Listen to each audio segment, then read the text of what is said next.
Hi, everyone. So, as you may know already, we will be hosting an online watch party soon. We'll be watching Tall Tales on Tuesday, August 3rd.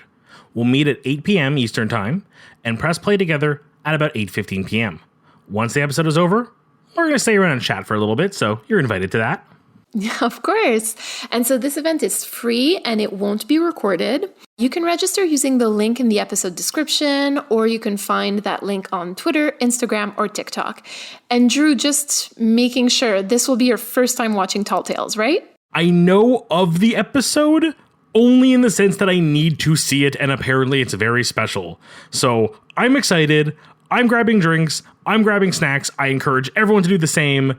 And let's get comfortable. And let's get on the road. Or a sofa.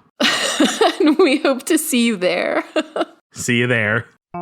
Welcome to Carrying Wayward, a supernatural podcast for fans who aren't ready to let go and newcomers to the series who are ready to jump in. I'm Marie Vigourou. And I'm Drew Schulman. In this episode, we're diving into Supernatural Season 2, Episode 10, Hunted. Let's get this show on the road.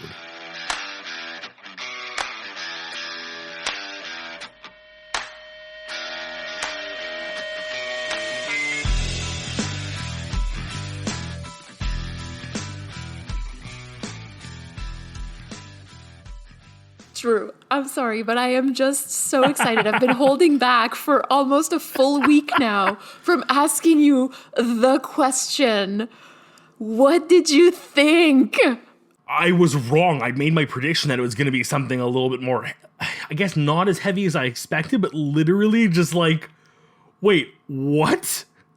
And then it raises so many questions about John that like we'll get to during the episode, but like my hatred for John has grown.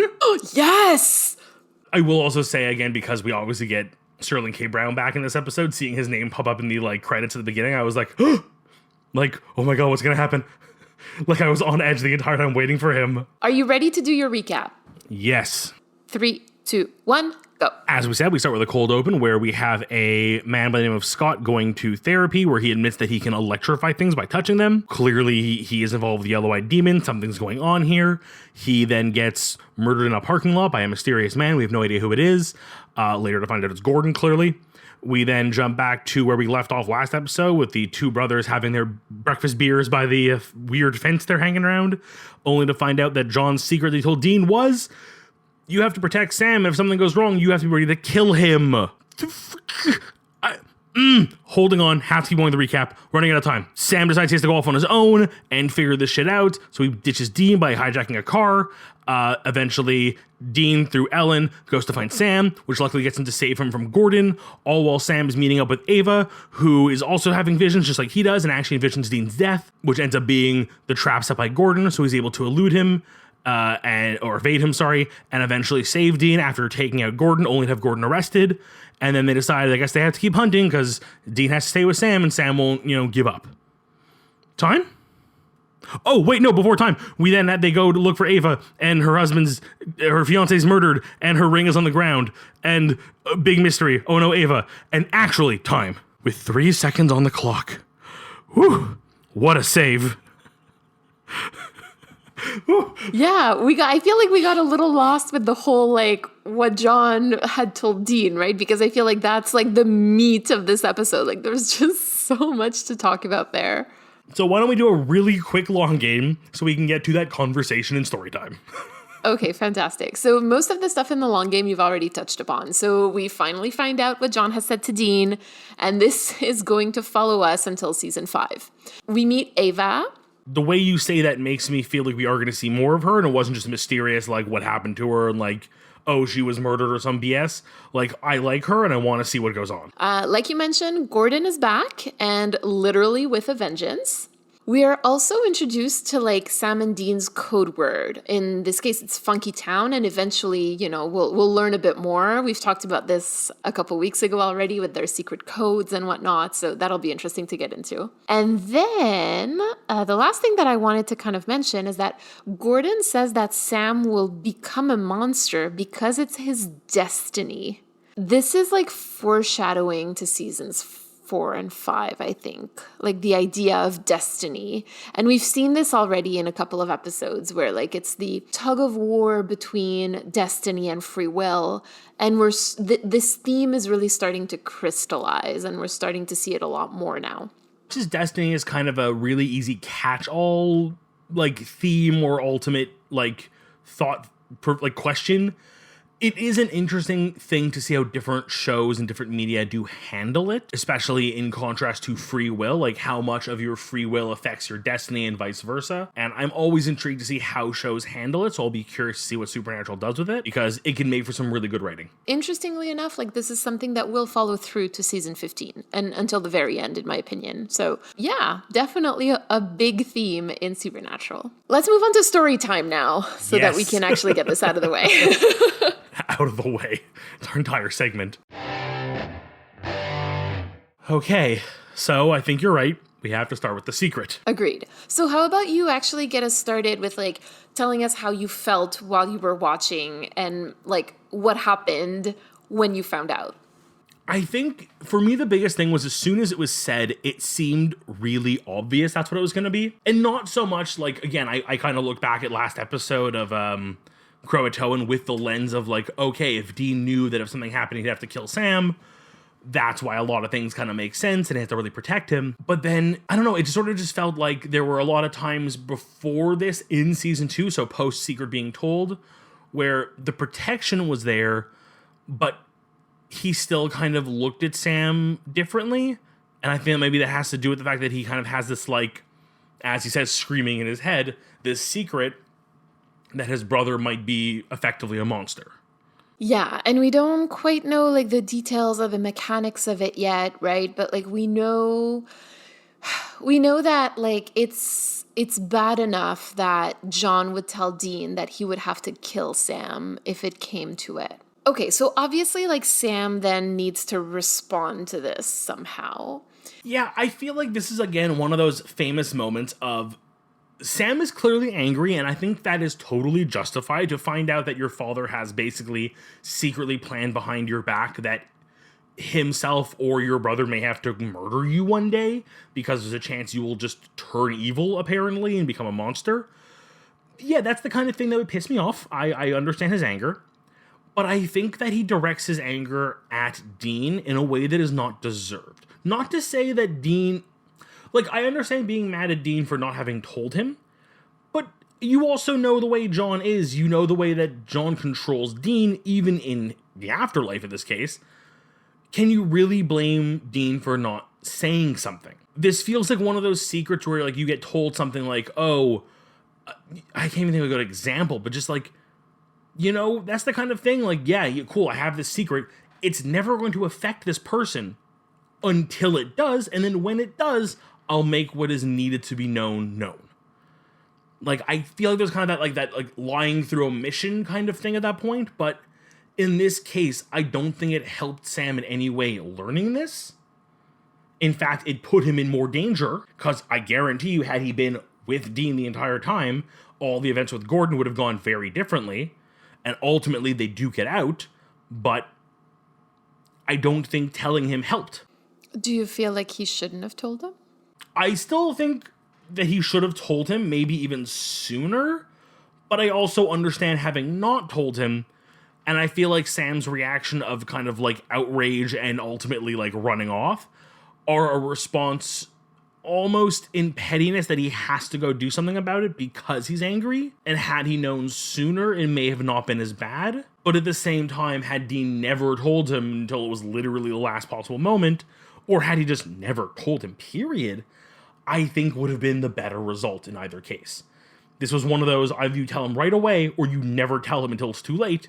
Anything in the middle is going to just cause what happened here, which was almost fatal. All right, so you're talking very narratively now, like in terms of like dry outcomes, I guess. Because we've talked a lot in the past season about telling the truth and the importance of truth telling, especially in family and in order to foster trust. The only way to guarantee the trust and connections there is the first of two options, which is having told him sooner, almost immediately, preferably. As much as, because ultimately he said, like, I promised Dad I would never tell you, but here I am telling you because it's a little more relevant now. At that point, you should have just told him sooner, saying, hey, listen, Dad made me promise never to tell you this, but I need to tell you something.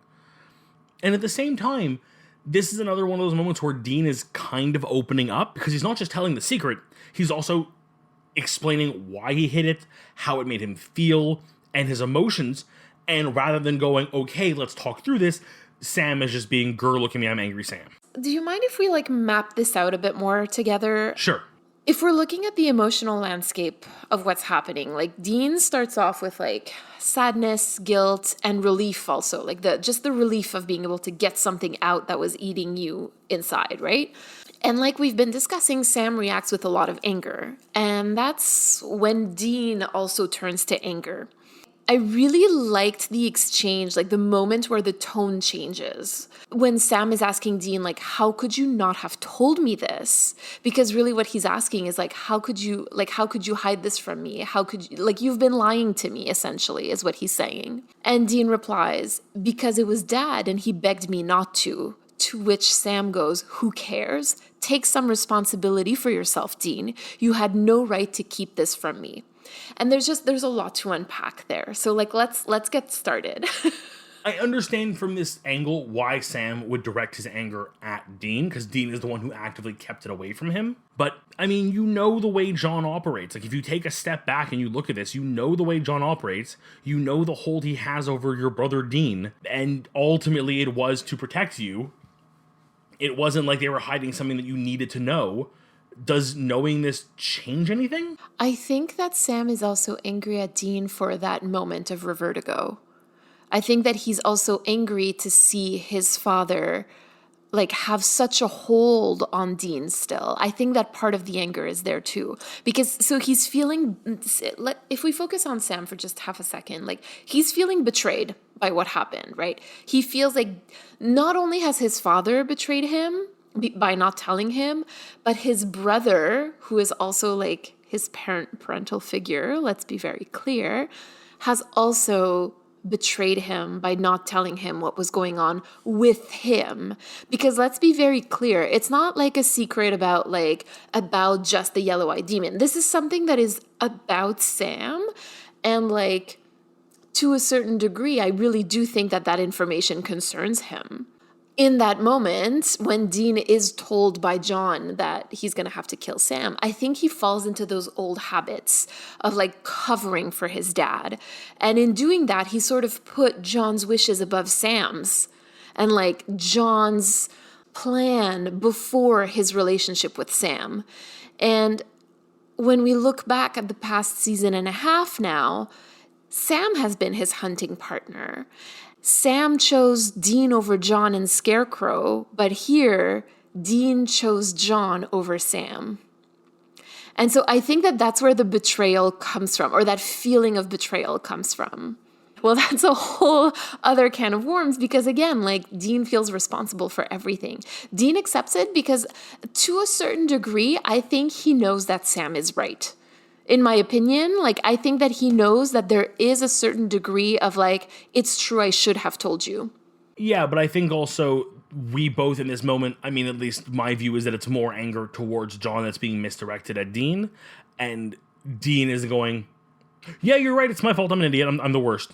No, John had how many years to fucking tell you this? Sorry, language. You're absolutely right. This was not up to, if we're really looking back at this, this was not up to Dean to tell Sam. Mm-hmm. This should have been John. This 100% should have been John telling Sam this. John should have been much more open with the boys because clearly he knew more. He knew more, and now they are left in a situation where they don't know the information that they need in order to face the yellow-eyed demon. Yeah, 100%. So I absolutely agree with you that Dean is taking on more responsibility than he should, but I do think he should take some of it. With what you've displayed here, I understand more where you're coming from, and I believe you are right, but I think we both need to agree, and I don't think it's going to be difficult to ask. Damn it, John. Oh my gosh, yes. No, that's not a difficult ask at all. No, I just needed to be very, very clear that in this situation, the person who's to be blamed is John. Dean has made mistakes, but ultimately this is a John F-up. Yeah, this is John's mess, and Dean has to deal with it. Again, as we've been discussing this entire season. So we finally had a reveal. We have our tense moment. We clearly have Sam ditching Dean and giving us a very Sam-heavy episode, despite this really great brother bonding moment. You know, like this loops back to what we were discussing in my time of dying about truth-telling and family. And like this was such a big theme in season 1 where we had a discussion about lying to loved ones to spare their feelings. And I really do think that Dean was trying to do that. He was trying to take on the secret so that it wouldn't affect Sam. Like, I don't think that Dean hid the secret from Sam because he wanted to be malicious. Like, that's really not how I look at it. And I feel like this moment is the culmination of the last like 31 episodes or something, right? I'm glad that we're finally there because I feel like this is a milestone in this series. It does feel like it. It really feels like we've hit like a turning point, both in the brothers' relationship, especially towards the end of the episode, but also in the storytelling, and that we're now refocusing our efforts on the other psychics and the yellow-eyed demon and where this whole plot is going. All right, are we ready to move on a little bit? I believe you have an interesting point about something Dean said, no? He uses a very, very specific line that is, like, I couldn't ignore it. He says, I wouldn't have to be walking around with this screaming in my head all day. And so, like, obviously there's some foreshadowing to season 14 where Dean literally has something screaming in his head all day. But to me, it's also, like, a call to his queerness, which he's had to hide and which has been, like, you know, I think has been trying to get out in its own way. Again, the fact that it also links back to John. This is John gave him a secret which he has to keep from Sam, which is causing him so much pain, literally as he describes it, screaming in his head, to also think about the way he was raised where, as we've already discussed in the past, some of his sexual tendencies may have not aligned with John's views for him and probably resulted in some arguments or some fights. And it probably lingers still to this day when he tries to think about being himself or what he really wants. There's this negative emotion there that is basically just John. So let's also look back on Dean's behavior this season, because we've been criticizing Dean quite heavily, right, because of the choices he's been making. But what is he saying right now? He's basically saying that he's had John in his mind screaming for half a season. And so obviously we see a very repressed Dean because we haven't seen that much about him being bisexual this season, actually. It's been quite quiet on that front. And it doesn't really surprise me knowing that John has been so present in his mind. You know, let's kind of keep on the Dean and Sam train for a bit, so they do separate until the very end of the episode, but even at the end when they have that kind of heartfelt like connection moment that's really adorable and they share a good smile and a laugh, but like basically Sam is kind of pulling a John on Dean. Oh my God, what do you mean? Can you explain that to me? I mean, Dean wants out. Dean wants this to end. He is willing to say, let's just walk the heck away from this. Let's stop hunting. And Sam goes, no, I'm going to keep doing this. And if you want to, keep me safe and have my back, you got to keep coming with me. Basically, Sam is forcing Dean to stay a hunter despite vocally stating he no longer wants to. You know, Dean has finally opened up to Sam and shared something personal. And Sam's response is, oh no, I don't like that, Drew. Take it back, please. Sorry. I don't like it when you say these things. I'm sorry, it's a bad realization. I compare it to John because it feels like a Johnism, but I think it is more of a chosen one complex, which they do tend to share. Yeah. Oh, I'm sorry to do that to you, honey. You know, I don't like it. Let's move on. I'm sorry. Let's go through the rest of Sam's adventure, because Sam has a pretty fun adventure on his own. Well, so first, we actually have an update on the Harvells. Jo is now hunting full-time. She doesn't talk to Ellen right now. They're not talking. Also, Ellen tells Sam that she doesn't blame Sam and Dean for Jo hunting, which is actually pretty big considering how angry Ellen was at the boys the last time we saw her. And like she says, and I quote, "Truth is, it's not your fault.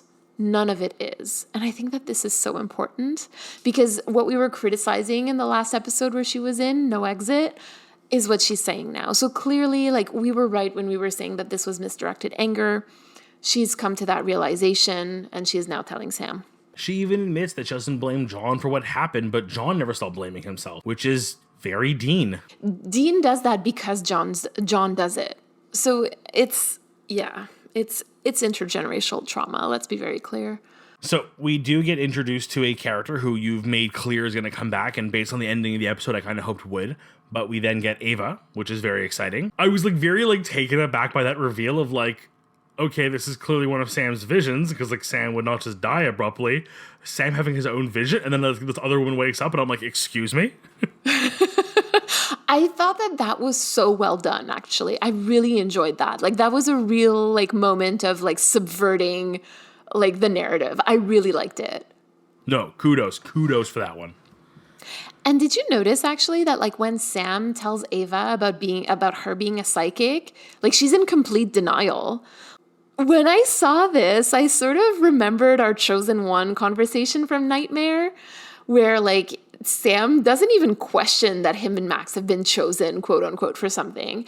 And it sort of hit me that when Dean told Sam the secret earlier, Sam didn't question it for a second. He could have been like, no, you're shitting me. No, there's no way. No, that doesn't, like, Dad never said that. He just, like, believed it instantly. And I just find that the contrast between Sam and Ava is really interesting. I also do like the irony of Ava going, I had a psychic vision about you. We're both psychics. Whoa, you're crazy. You just drove here to see a complete stranger because you had a psychic nightmare about him, and now he's saying, you're right, I believe you, I'm also psychic, and now you're like, oh no, you're crazy. Like, excuse me? Okay, so as much as I find that funny, I can also really relate to it. But that's it, is it seems really realistic. Like, the fact that you go like, I have this crazy idea, and the other person goes, I believe in your crazy idea, and you're like, hey, maybe it is crazy. Shall we talk about Gordon? So I know we've discussed in the past certain things about Gordon, the fact that he is being played by a black actor, and they don't really touch on it well. And in this episode, they actually kind of use it in a weird way that I really want to get into. Just to write him as a villain. Like, I hate to say let's forget about his ethnicity and his background and his race, but just Gordon the character, the idea that he now has what he feels is a right to revenge because he's doing something good. But also there is this level of he's so malicious in what he does. Like, yeah, he's doing it for the greater good, but he's clearly abusing the greater good to do harm. I think this is really good, like, development of a character. We see the fact that, yeah, I only hunt the things I need to hunt, but I'm going to have fun doing it. Like, this isn't a job. This is like passion, and the passion is torture, and the way he can get to do torture is by killing what needs to be killed in his eyes. And I think something that's actually really quite disturbing is also like his admiration for John, which makes me wonder the kind of, because we haven't really seen John be a hunter all that much.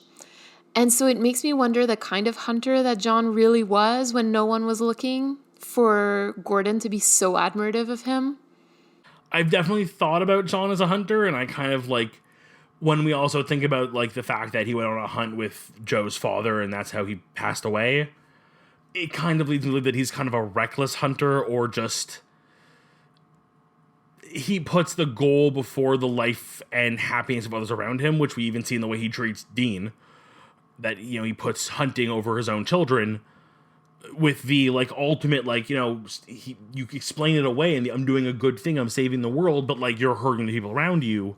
Like, that's the thing. When the focus is only on the end goal and not on the process to get there, this is what you end up with. You end up with pain all around, and we're really seeing it right now. So if we're getting into the specifics of Gordon, so he says that in the game of hunting, Sam is fair game, and he's basically calling Sam a monster in this moment. So do you want to talk a little bit about like this whole Dean and Gordon exchange at that moment? I mean, especially with this past season where Dean has been very heavy trigger finger, he's been very quick to kill without thinking, or even going as far as almost killing, accusing the wrong person, or, you know, as we saw in Croatoan, where he nearly killed the presumably innocent teen, Dwayne. Dwayne, I can't remember his name, wow. Who ultimately wasn't, but like, we've seen this level of Dean who is very like quick to attack because he's doing what he thinks is right. Yeah, exactly. Again, he was more focusing on the outcome rather than on the process. And again, ending up with pain all around when he was doing that. And pain in himself and suffering in himself as well. Let's be very clear about that. So this is in a very good realization moment. We are now having Dean confront a darker version of himself in the sense of here is what I could become if I keep on the path I am on. And clearly that is, which is kind of the same interaction they had last time, where Dean was very like, vampire bad, kill vampire, I agree to Gordon, only to then learn later from Sam that vampire not always bad, don't always kill vampire, they could be good. This is him again saying there's a gray area, and Gordon going, nah. I feel like this is kind of like the mark of network TV though. Like having to say the same thing multiple times, especially like in that era of TV. I can kind of see that, yeah. So I agree that technically in today's era of like streaming and whatnot, I guess you could have made that point only once and make it very strongly. Whereas here, I guess they chose to do it a couple of times because they had 22 episodes to write, right? Yeah, and it helps drive the point home because we see it once, we kind of learn from it, and now we're seeing him go further down the rabbit hole of monster bad, kill monster, to then have it as a reminder and to even turn the table and say, like, the monster is your brother. Yeah, in this case, like, there's definitely a difference, but because before the monster was just like some woman, some person, some vampire. So there was no like emotional connection. But like when you start saying, oh, the monster is your brother, like, ooh, that starts to hit home. And then like, why are you going to give your brother the benefit of the doubt when you weren't willing to give somebody else the benefit of the doubt? So I think that this kind of confronts Dean with his whole approach to hunting. And again, like we're asking the question, what is a monster? What makes a monster? And I think, and again, like we're not answering this question and we're not going to be able to answer it for quite some time, but this is definitely asking us, what do you, the audience, define as a monster? Which I think is so important because it really does force you to think, because I'm sure there's people out there who looked at this episode and I know they really, really heavily sway in the direction of clearly Sam's a good guy, but there are people who would make the argument that, yeah, Sam could be the end of the world, potentially, or we have no idea. We need to make the right decision for the greater good and not just protect the one person.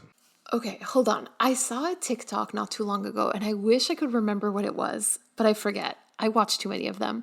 That said, a hero would sacrifice you to save the world, but a villain would sacrifice the world to save you. Oh, that is good. Right? And I'm like, oh. And I feel like in that sense, I am certainly a villain because like I don't put like the greater good above like the people that I love, in the sense that like I would never sacrifice one person for the quote unquote greater good. And what's also interesting in like this whole like Gordon fixation on John is that he says that like John would have killed Sam. Ooh, no. Because you know what? If John truly believed it, John would have done it. So what does John do? John says, bye, your turn, Dean. You do the thing I couldn't do. And this is so foretelling too. It's so, oh my God, I have so many thoughts right now about like something that happens later where it was technically supposed to be John doing something, but then it turns out that it was Dean. And I just... That isn't the Dean Winchester story. Yeah, so I'm so happy that you saw that because also I fully agree with you. Like, I don't think that John would have done it at all. Because if he would have, honestly, if he, like you said, he would have shot him when he was a child. It would have been so much easier. Which is such a terrible thing to do, but even John couldn't bring himself to do that. And so there you go. Let's talk about the ending. Because we've touched upon it already. But Because, like, so at the end, like, we see that Dean just wants out of the life, like you said, right? Like, he wants to go to Amsterdam with Sam, like, but Sam goes, come on, man, you're a hunter. It's what you were meant to do. And Dean replies, I wasn't meant to do anything. I don't believe in that destiny crap. And again, that's so important what we're hearing right now. Again, there's really little to take away from it now, other than it's clearly planting the seed of free will versus destiny. And I know down the line we are going to touch on that more. You've made it clear, and even from the few bits of later seasons I recall, just from osmosis, I know that becomes very relevant. But I'll be curious to see how much free will they are truly granted whilst their destiny is on the table. That's a really interesting question that the fandom is still debating. Before we move on, I wanted to touch on one last thing, and that was I very early on made a prediction in this episode, and I'm a little surprised I was wrong. I was convinced the final scene would be Ava coming home to find her fiancé on the ceiling on fire. For our listeners, I'm trying to keep like such a neutral face right now because obviously I know what happens. Drew doesn't. So, but if I can tell you this, we will find out more about this by the end of the season. Okay, I can live with that. Yeah. Like this will be resolved by the end of the season. Okay, cool. This is a seasonal mystery. I'm happy. It's nice to know. Yes, there you go. I got to look forward to some good conclusions. No, I don't know if it's good. Oh. Well, I guess now I'm ready for critical time. Okay. So, who did we have for a writer and director this episode? This episode was written by Rael Tucker, who wrote Children Shouldn't Play with Dead Things. She wrote that by herself. And then she also wrote with Sarah Gamble, Dead in the Water, Faith, Nightmare, and Salvation. Ooh, good list. Right? So definitely some interesting stuff in there. The director was Rachel Talalay. This is her only Supernatural episode that she's directed, but she's directed episodes of like Ally McBeal, Terminal City, Whistler, and Kyle XY. Directorially, very impressive episode directory. I have issues. Like there's a lot of things that I'm like, oh, really? Like that way? Okay, that works. Minus one scene, I do really think it was well shot, well put together. The acting was good. Like I feel like things were well done. Like I really liked Ava, and I think it's all because of like the direction and the acting. So I don't know. I find that this is not one of the strongest episodes at all, and it could have used a bit more strength, in my opinion. yeah, if we are talking little things like directorially, I really feel like pretty much from the moment they set off the first grenade of like Sam coming into the back door, and he's like, wait for the second one. Like from that moment till the end, it kind of fell apart for me. And the last thing I'll bring up, just because it's like a pet peeve in movies and film, is the person holding a gun sideways. I know enough about but like a handgun just because of consuming media. I've never fired a weapon. I don't ever want to have to do that, or even like for fun. But like even I know, like from friends of friends who have been to shooting ranges, you never hold the gun sideways. That is purely a thing done in movies to make, you know, hip characters look more hip. I say with really massive air quotes. So either it was done to make Gordon look more cool and edgy, but it also makes him look stupid. And a man who is clearly written to be such an expert hunter and like marksman would never do that. You know what, Drew? I absolutely agree. And I think that this is like a symptom of a bigger thing that we're seeing in this episode, where it's like that, like handling a Black character the way that he was handled in this episode is just, wow, like problematic to say the least. So this, what you're bringing up basically to me kind of makes me feel like whether they wanted to or not, they kind of like devalued Gordon's expertise on weapon handling just to get a certain look out of him. A certain look that plays into stereotypes, racial stereotypes. Let's be very realistic here also.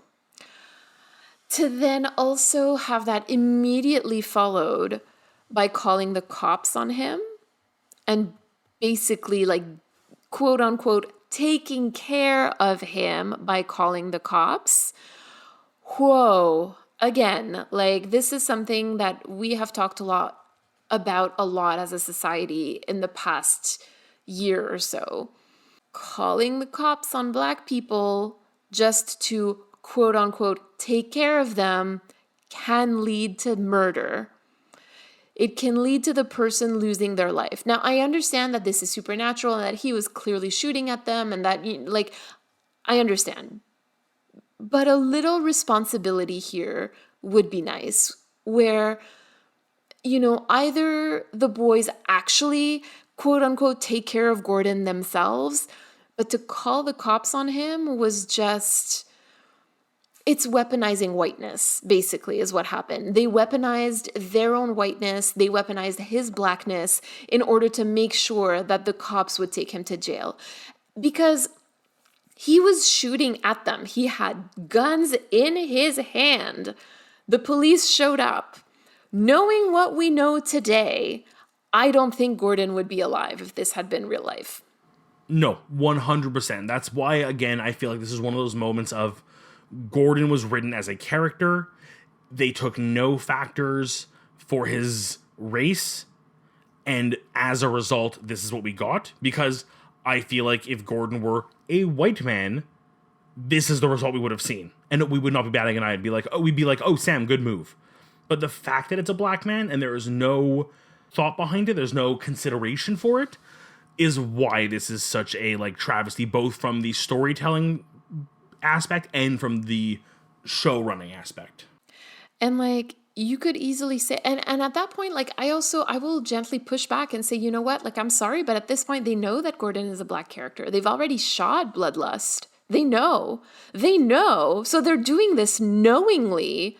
They're essentially telling the audience, oh, if you want to quote unquote take care of a Black man, call the police on them, which is just honestly, it's unthinkable. It is unthinkable. It's so irresponsible. No, I agree completely. Okay, so to come down from that a little bit, let's try to change pace a little bit. Shall we see what our community has to share with us this week? Yes, let's. This week we have a TikTok comment from Wayward Winchester Pie. By the way, I'm sorry, but people's usernames on TikTok are so clever. I love it. I see them scrolling through and some of them make me laugh. Some of them make me smile. And I am amazed at the cleverness of people making TikTok we've really hit usernames. this weird generational gap where Twitter, you went for branding, and then TikTok, you go for a good laugh. And I appreciate it so much. So let's read this lovely TikTok comment from Wayward Winchester Pie. I had a random thought today that broke me. We all know John is abusive AF. What if he sent Dean to conversion therapy? So Drew, I'm going to let you tackle that one first.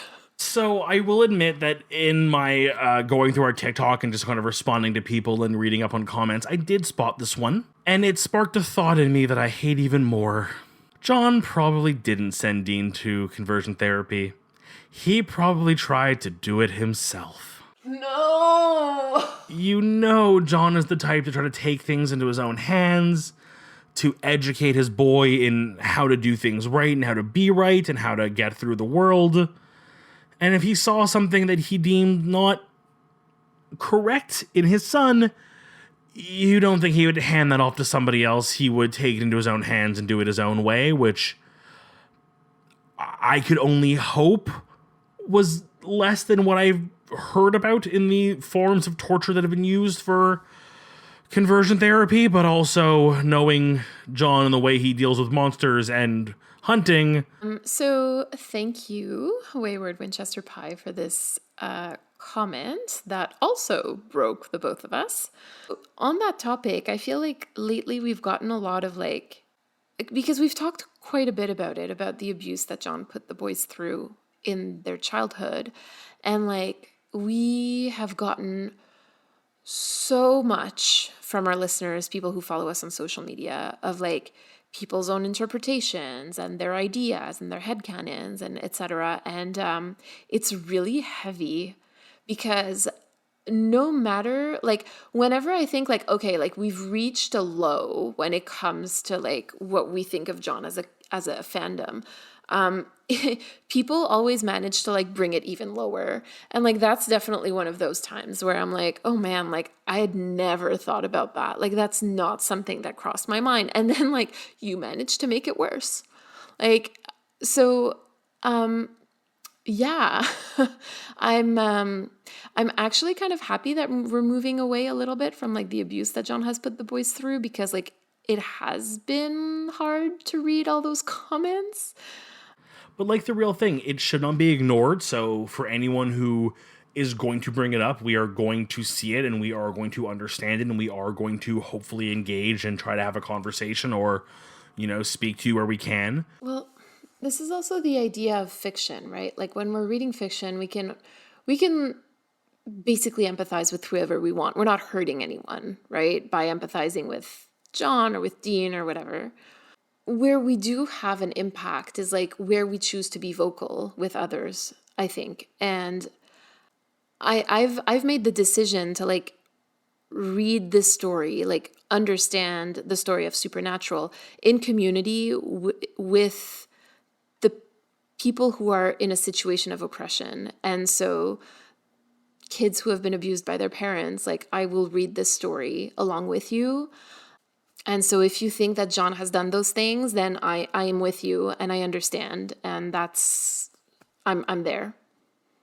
Exactly. We are here to support people who need support, people who think they need support, people who feel like they don't know how to ask for help. And if this is a way you're able to identify it and talk about it, then this is why we want to foster a community of listeners and togetherness. Exactly. Shall we head on down to a crossroads? I think so. Mary, would you like to get us started this week? Yes. I'm not even going to touch the whole Gordon debacle because there's just, like, I'm not even sure where to go to really fix it, apart from, like, treat your Black characters like humans and not like unhumans. So I'm going to hit on something that's a little bit more specific. So earlier we talked about how Ellen told Sam that, it's not their fault and none of it is their fault. And that's, it was her way of, like, apologizing to them for what she had said. Now, Dean never hears that, right? No. I didn't even think about that because I'm like, it's such a wholesome moment. And you made the point. Yeah, you're like, Dean never heard that apology or that, like, sentiment. And it made me really sad. Dean never heard it, and he's the one who took most of the flack for it from Joe. And so I wish, and it's really funny because Sam is the one who heard it, and Sam is usually the one to, like, understand that it's not his fault when something bad happens, right? And so I wish that Dean could have heard Ellen say that Joe hunting wasn't his fault, because this is something that he is going to carry with him for years to come. And he never gets to find out that Ellen doesn't think it's his fault. I mean, you say this in a way where I feel like, though they speak in this episode, they're obviously going to see each other again. And I can only hope at some point off camera that this gets relayed to Dean in some way. But still, like, it would have been nice to have seen it. I mean, it does, but it doesn't in time, kind of thing. So I really do wish that there had been that conversation where Dean could have heard it. He could have heard, like, hey, buddy, it's not your fault, and I get it. You're asking for this message. What would you have given up, though? Honestly, I don't think Sam needed to hear it. Oh, yeah, you know what? Honestly, like, they both call Ellen different times, so yeah. Exactly. Like, I feel like this could have been said to Dean and not to Sam, because Dean is the one who needed to hear it, not Sam. Yeah, good point. It feels like the kind of thing where it was written just as, like, make sure the brothers know this thing, or make sure it's said so the audience hears it, not considering who actually in the lore hears it. Right? Exactly. Like, it feels like this was just like, Ellen needs to say this, but the person who needs to hear it will not hear it. And again, like, I don't know if this was done purposefully or not, but, like, it's an issue that I have with the writing of this episode that I'm like, no, like, take it away. Yeah, if I had to put money on it, I would say it's more likely just a we need this sentiment made across to our audience of listeners, not taking care for who is hearing it in what time. Yeah, exactly. It was more about the message than about the characters. And I feel I don't know, man. Like I feel like there's this recurring theme of like moving the story forward with the audience, but never really making sure that the characters get that care. Because there's another thing. There's a character that is beloved by the fandom that never gets to hear that he is loved. Ever in this story. And like, it's heartbreaking when you think about it. And I don't know if it was done purposefully or not, but it's there. So you have to read it somehow as intentional. So I purposely omitted this when we spoke about this episode, both in story and critical time, because I wanted to bring it up here. And for me, my Crossroads deal is Gordon, on top of so many flaws in Gordon, both as a character and being written, is the fact that, and I'm going to put this on the writers more than anything else, is the comparing Sam to Hitler. And I'm not even going to go so far as to say, like, no, we were that. I'm just going to take this very broad and just say there's two things here. One is you are comparing a fictional character's fictional possible future of possibly being a monster to a man who literally committed genocide. And I understand what they were trying to imply, but I don't think it was done well. Your voice is very important on this topic, but one thing that I've learned is that you don't compare Hitler to anybody because there's no comparison per se. I mean, there are other comparisons because there's other dictators who have committed genocide, and that's a pretty fair comparison. I think it can be made, and in some cases should be made. But in this case, it is a very different thing altogether, and I think was done in very poor taste. But I also want to go one step further, which is the way it's presented. And I don't want to say Gordon presents it because it's the writers who present this to the audience more, in my opinion. If you had young Hitler right next to you, wouldn't you just take him out because you know what he's going to become? And I think this part both shows how poorly thought out the metaphor is, or the scenario is, because I've played this game before. I've been a person on the internet. Someone has made the argument of, well, wouldn't you just kill Hitler if you had the chance? And no, he's a child who can make his own choices and could be changed for the better. Like, that's awful thinking. We've had entire movies about this explaining why doing this is wrong. Minority Report. Great film, great point. But I just feel this is such a tactless choice of a comparison to make. Both the comparison and the question being asked do not do what they are meant to do, though I think I understand what they were trying to do. It was done poorly. So Crossroads deal is just scrub that from the script. If you want to even go a step further and say, okay, I'm taking something away, what do I gain? Give him any other comparison, pick anything that they may have fought in the past that Gordon could have known about, and say, if you had XYZ monster sitting right next to you and you had a gun to its head and you had a chance to stop it before it did the thing it already did, would you do it? And at least have an in-lore conversation about it. Don't bring it to Hitler. One thing that bugs me also, again, is that these words come out of Gordon's mouth. The fact that they, again, put this on a character who is already so poorly represented, actively poorly representing another people. Yeah, it's again why I say this episode had a lot of potential. Overall, I did like this episode despite this. I think some of Gordon's moments, especially earlier on, were better than towards the end. I really like Sam and Ava. I really want to see where Ava goes. And I also really like, just to really lighten the mood for half a second, Ash stealing Sam's drink when he leaves, just chef's kiss, gold moment. Love my Ash. Yeah, it was a heavy one in so many ways. Heavy episode, a good episode, but one of those times where it's a good episode that had so much potential to be a great episode. I agree. Oh my.